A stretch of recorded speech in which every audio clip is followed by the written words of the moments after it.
I sat on Gideon's bed with my arms folded across my chest and my legs folded Indian style, watching as he drilled a hook above the headrest on the wall. When he was done, he disappeared in his closet and came back out with a black velvet-lined box. He put it on the bed in front of me and opened it. The gold almost looked like sunshine laying against the black velvet. He took out the long chains. "Give me your wrist," he said. This Negro was crazy if he thought I was going to be chained up like a dog willingly. I laughed at him. "Yeah, right," I told him. He wanted a fight, he was going to have one. He looked down at me chuckling. "Come on, Princessita. Don't make this harder than it has to be." I stood up on the bed so that I would have some leverage. This time it was me looking down at him. I put my hand on my hip. "If you think I'm just going to let you chain me, brother, your brain ain't working right." I was ready to fight. I'm serious. I don't care how strong he is. He thought I was funny because he wore the goofiest grin on his face. "Come on, SaafiYah. Stop playing. Give me your wrist." He reached for my hand. I knocked his hand away from me. "Don't touch me." He chuckled, looking down at the floor. Before he moved so fast, I dang near got whiplash. He grabbed me around my waist, lifted me off the bed.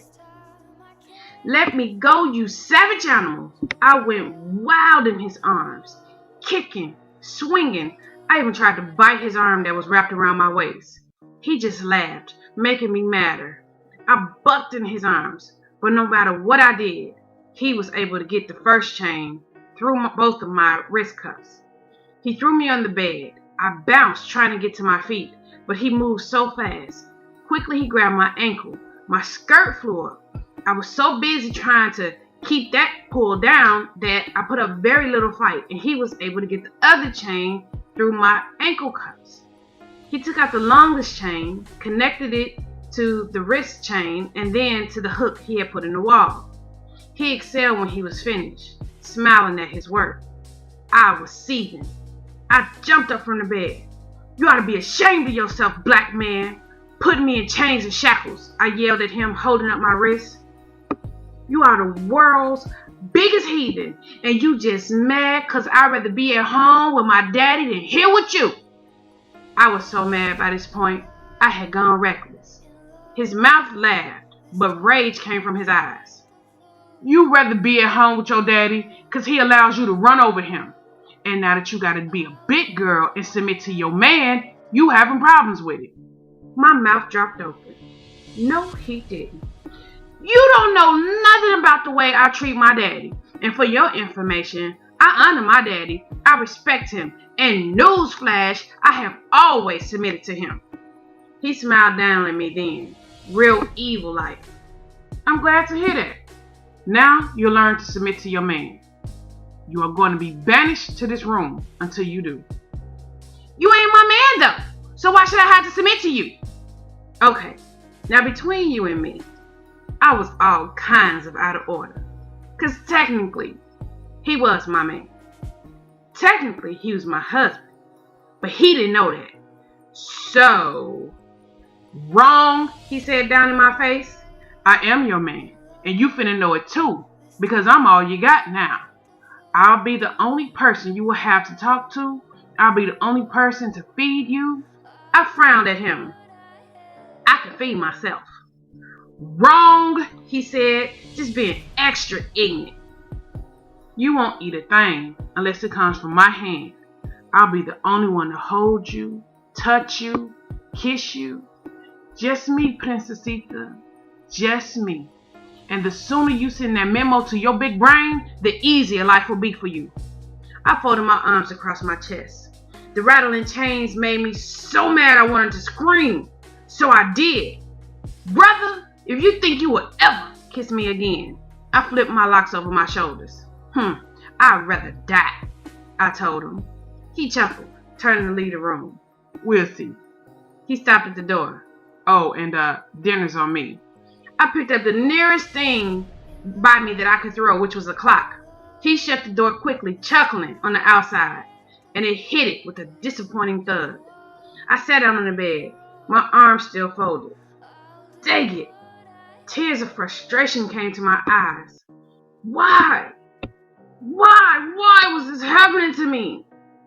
Of course, there was a little small voice inside my head that said this was happening to me because I was completely out of order. But I chose to ignore that voice.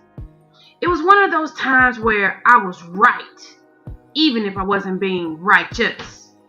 You see, if I was looking at this thing righteously, I was completely out of pocket for the way I had just talked to him. My daddy always did lessons on how a woman was supposed to act towards her husband. He said your husband is your head. So when you're talking to him, you should imagine you're talking to the Messiah the same way. But I still vain reasoned with myself if whether or not he could really be considered as my husband. Now, there were some facts. The fact is, he hadn't held me down by force last night. And like Dawid so kindly pointed out, I did not cry and scream telling him to stop. I frowned. I don't even think I put up a little fight. I was good and willing, which meant I had signed on a dotted line when I let him continue, even though we didn't go all the way. However, I didn't ask to be kidnapped and held against my will. It wasn't my fault the big heathen barbarian of a man took a fancy to me. It ain't like I'm all desperate for his affection like Mistress Elena. I got up from the bed and I started pacing. I had plenty of ox come a courting me in my house. Surely it was one of them that SaafiYah wanted me to marry. As I paced, I tested out my chains. They were long enough for me to move freely. The one on my wrist was long enough for me to stretch my arms as far as they would go and still have chain left. So was the one on my leg. The one coming from the wall would let me pretty much move around the room freely. I went into the bathroom. Yep, it reached in here too. Oh, that just made me madder. Dawid, I spoke to the air. I know you can hear me. Thanks so much for leaving me in the alley with that maniac. You better find us a way out of here, and soon. This bastard got me in chains. I sat back on the bed. My stomach picked that time to growl. Dang it, I didn't eat no breakfast or lunch. I folded my arms again, frowning at the wall. But I'd rather starve than eat anything from his hand. However, I was feeling a little different by the time dinner time came.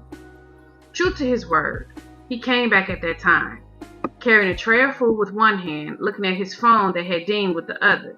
The big wolf walked beside him, his pink tongue hanging out his mouth. Gideon looked at me and smiled. I rolled my eyes. Hungry, Princessita? He asked, sitting the tray on the table. I folded my arms, turning in the bed so that I wasn't looking at him. No? Not hungry? I'm starving. He sat down, removing the lid. And oh, it smelled so good. I've got mango and potatoes. I rolled my eyes at the wall. You shouldn't act that way, Princessita. He began to eat, picking up a newspaper he had brought in with him. Let's see what's in the news today. Oh, look at here. Donald Trump is running for president of the United States. What do you think of that? Is that crazy or what? I said nothing. He took a bite of potatoes, turning the page. Would you look at that? Madonna had another baby at 60. It says here it was half gorilla and half alien. He looked up from his paper. I wonder which half took after her. I looked down in my lap, biting my lip hard to keep from grinning. The fool was reading the Inquirer. That's pretty wild, but I've seen worse, he continued. When I lived in Washington Heights, there was this hype named Angie. She found out she was pregnant, and when she gave birth, get this, it was to her long-lost twin. I turned to look at him. That's not true, I told him. He smiled at me, holding up his hands. Chica, true story. My eyes roamed down his body. He wore a pair of jeans and a white tank top that fit tight, showing off his lean, muscled stomach. Under his arms, the 2 golden guns. He sat in the chair relaxed. "Hungry?" he asked, holding up a plate of fried chicken. I inhaled. That was low. "You know black folks like chicken." I rolled my eyes at him, turning back to face the wall. "Okay," he said. I heard him get up from the table. He walked into his closet and came back out with his Bible. "Now that I am stuffed," he rubbed his hand on his stomach. "I think I'll do a little reading, see if I can figure out what's going on with me. Would you care to join me?" he asked, sitting back in his chair. I didn't say nothing. I was too busy battling within myself. My stomach was growling. Oh, I felt like screaming. He was such a jerk. "Where should I start?" he asked. "You can start by taking off these chains," I told him, holding up my arms in the air. "The beginning then," he said instead. He is such a bastard. I was trying to be strong, but I was hungry. I held out for maybe another 30 minutes before I came to my feet. Crossing my arms, I slowly walked to where he sat. The tray was slightly pushed back. If I made a dash for it, maybe I could grab a wing or something before he could catch me. He chuckled, still looking down at the scriptures. "Don't try it. You ain't that fast." I stomped my feet. He looked up, a smirk on his face. "Yes? Is there something I can help you with? I'm studying here." I narrowed my eyes at him. Y'all, if I had a brick. He sat up in his chair. "You know what? I think I am ready for dessert." He lifted a silver lid off one of the dishes on the tray, and y'all, angels began to sing. There on the plate was a huge piece of chocolate fudge cake with strawberry drizzle. It was surrounded by little sugar-frosted strawberries. My stomach at that moment growled so loud, the big wolf lifted his head to look at me where he lay at his master's feet. "Uh-oh, is somebody hungry?" Gideon asked, leaning back in his chair. "Come on," he patted his lap. "Let Daddy feed you." I stared down at him, frowning.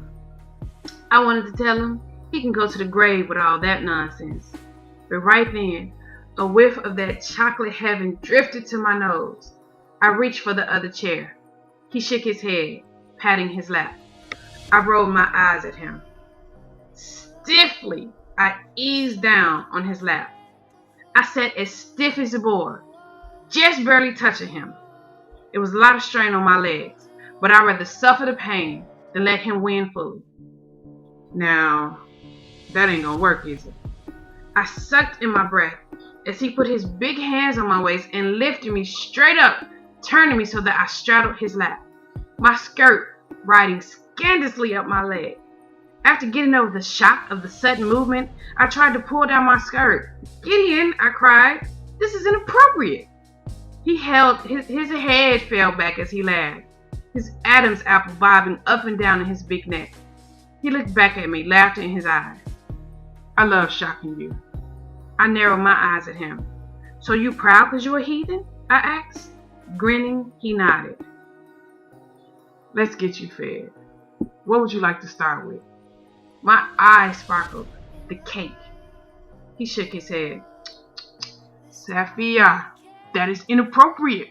You should eat your food before your dessert." I folded my arms across my chest. What was he playing? I was starving. He chuckled, reaching behind me. "I'm just playing," he said, holding one of those frosted strawberries to my mouth. Oh man, this was going to be so awkward. Shyly, I opened my mouth, and he slid it between my lips. When I chewed, its sweet juice just exploded in my mouth. I closed my eyes, groaning. When I opened them, Gideon was staring at me with his mouth slightly open, his hand frozen in the air. "Damn, chica, you just screwed with my head. If we're going to get you fed, you can't do that again. I can't focus under such pressure."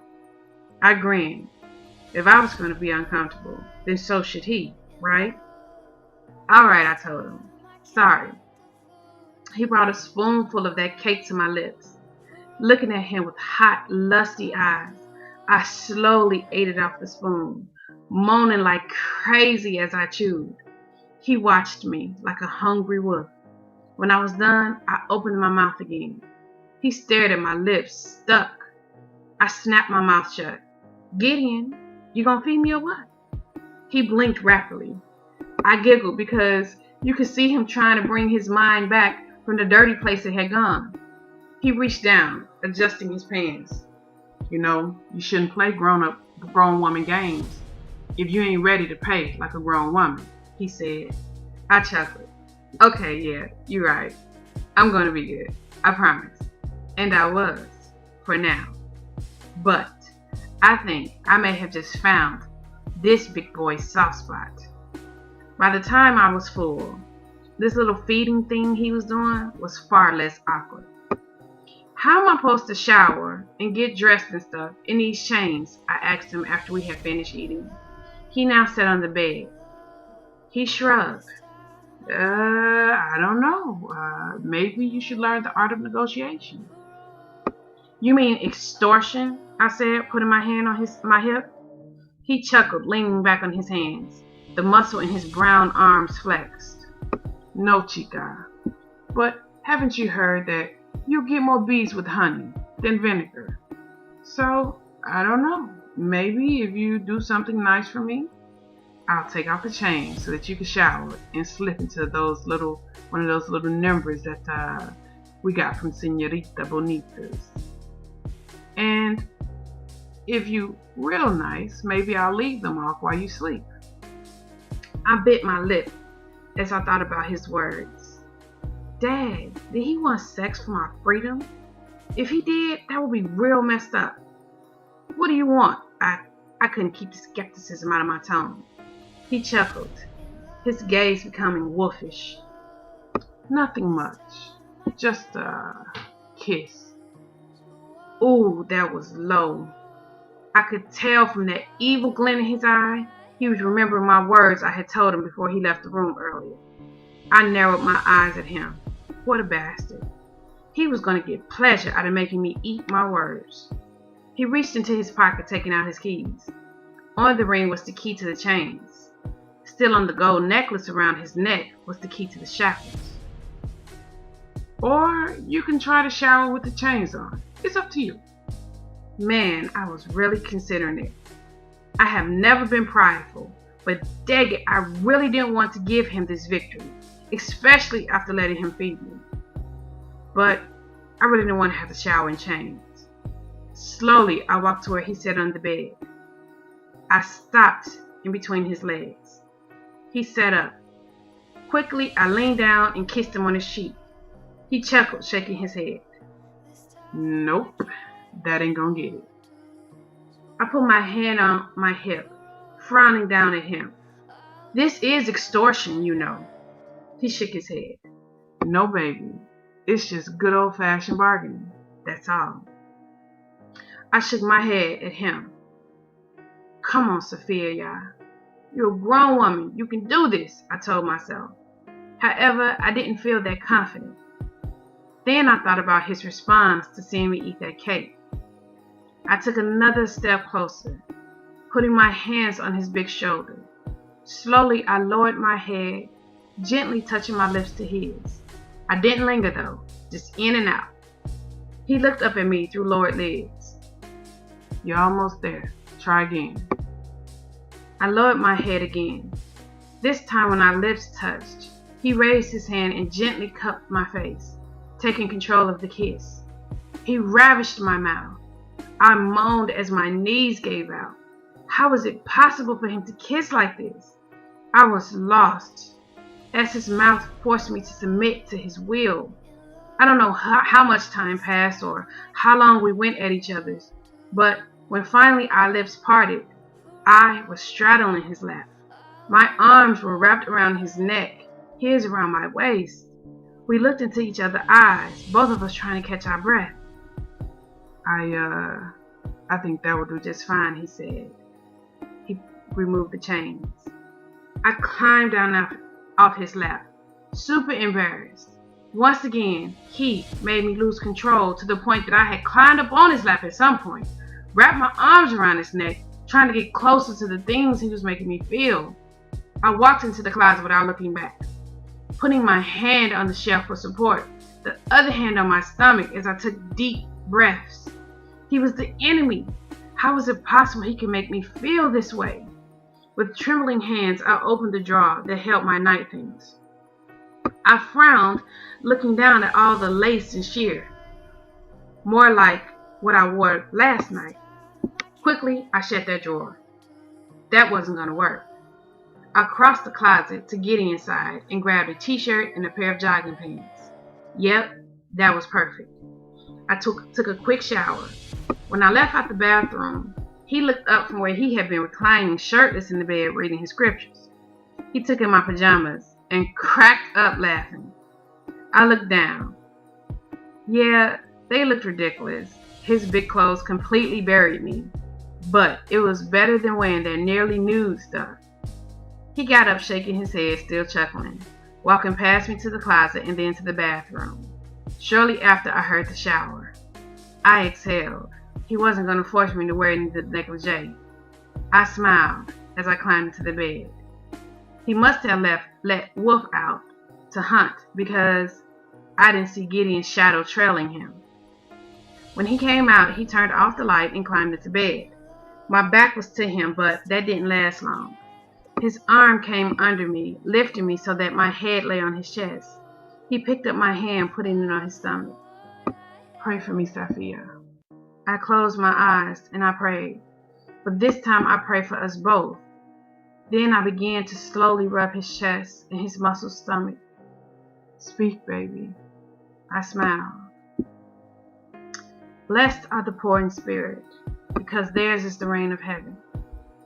Blessed are those who mourn, because they shall be comforted. Blessed are the meek, because they shall inherit the earth. Blessed are those who hunger and thirst for righteousness, because they shall be filled. Blessed are the compassionate, because they shall obtain compassion. Blessed are the clean in heart, because they shall see the power. Blessed are the peacemakers, because they shall be called sons of Yah. Blessed are those persecuted for righteousness' sake, because theirs is the right of the heavens.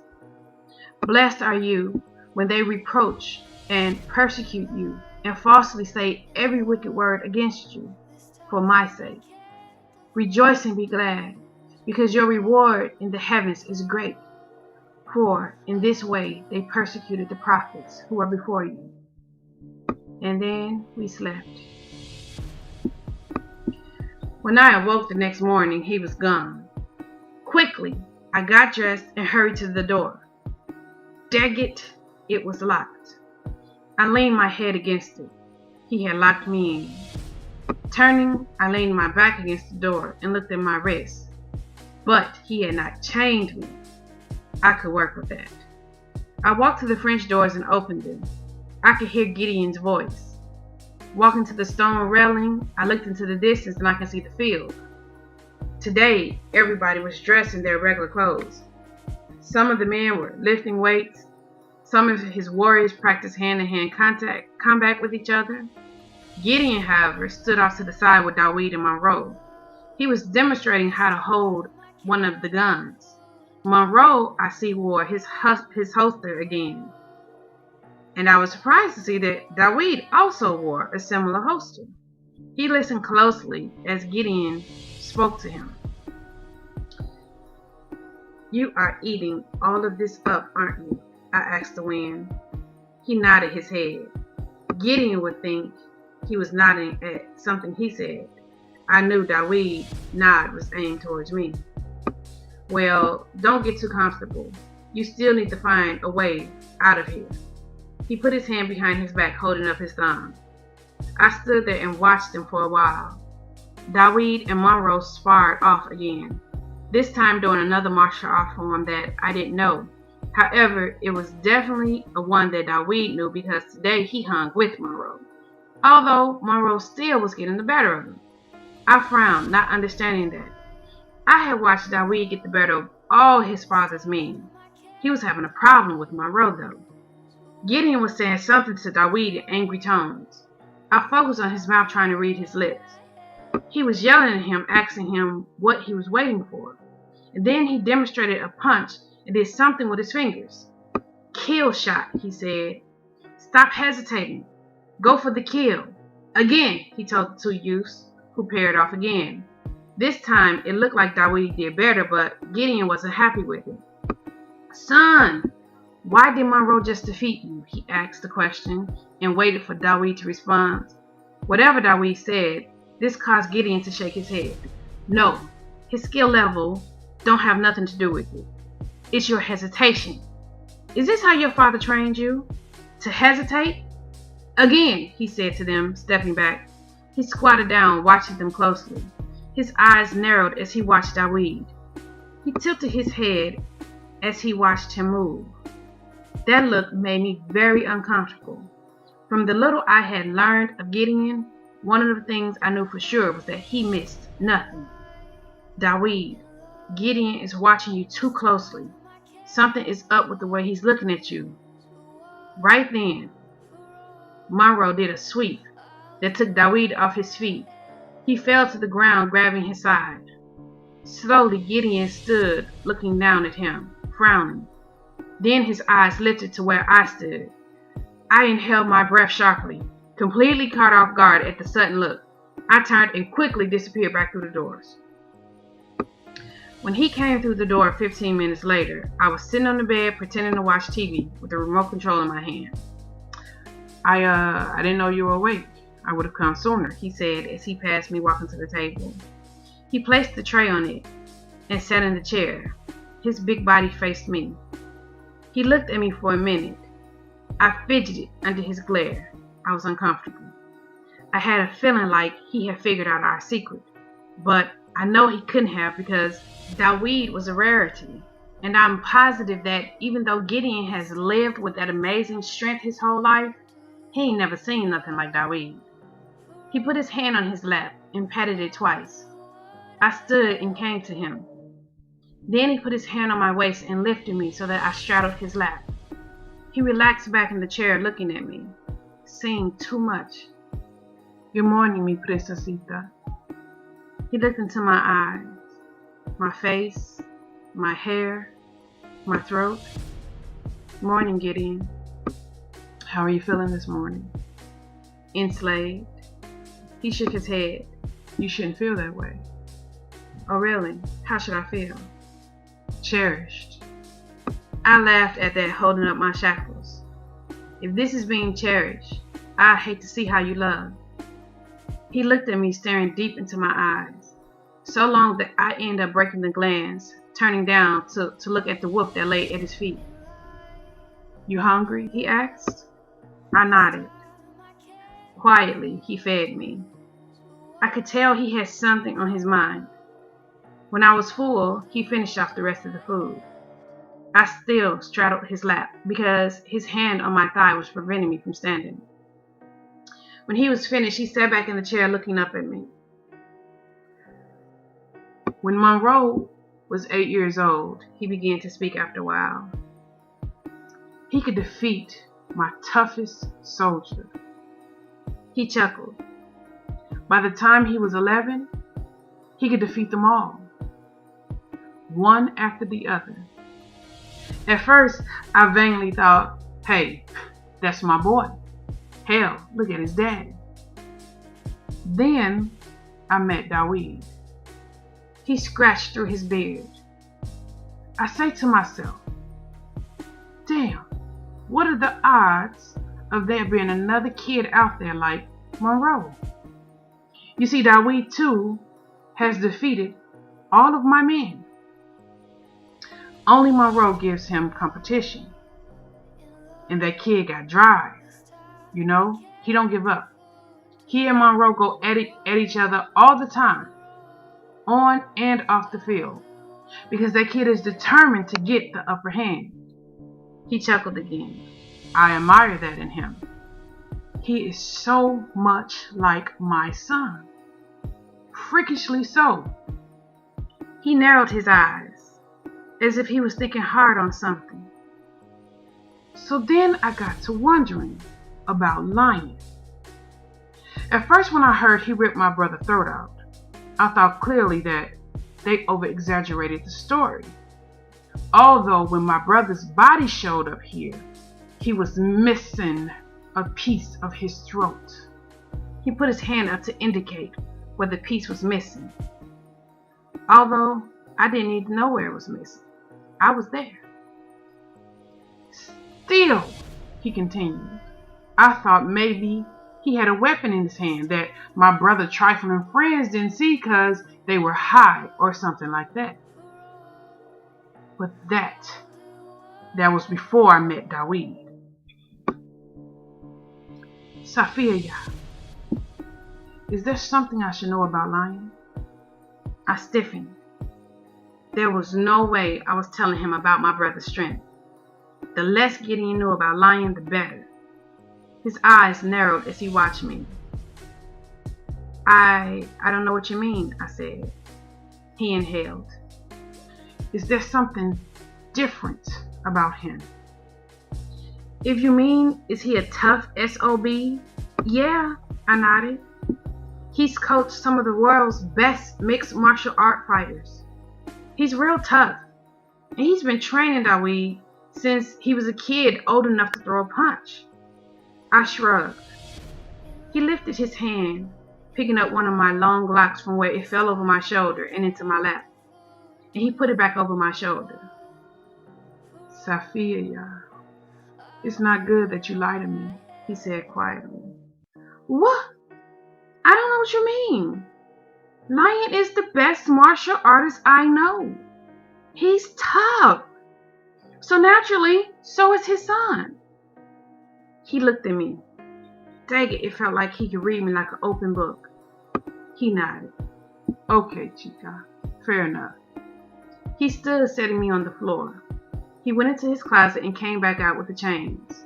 My heart dropped as he walked towards me. No, Gideon, I whined. He stopped in front of me. You don't want the chains? He asked, looking down at me. I shook my head. What do you have to bargain with? Thrill filled my heart. That was easy. I stood up on my toes, kissing his lips. We stood there and kissed for maybe a full 3 minutes. At one point, he wrapped his arm around my waist, lifting me off my feet. When we were done, he put me down. As sweet as that was, it was not enough. Your kisses can get the chains off, but they don't keep them off. If you want them off permanently, I'm going to need something more. His eyes roamed down my body. What a pig. I held on my wrists. He can forget that. He chuckled as he redid them. Shaking his head, he picked up the tray, and he and the wolf left. I inhaled, sitting back on the bed, looking around the big room.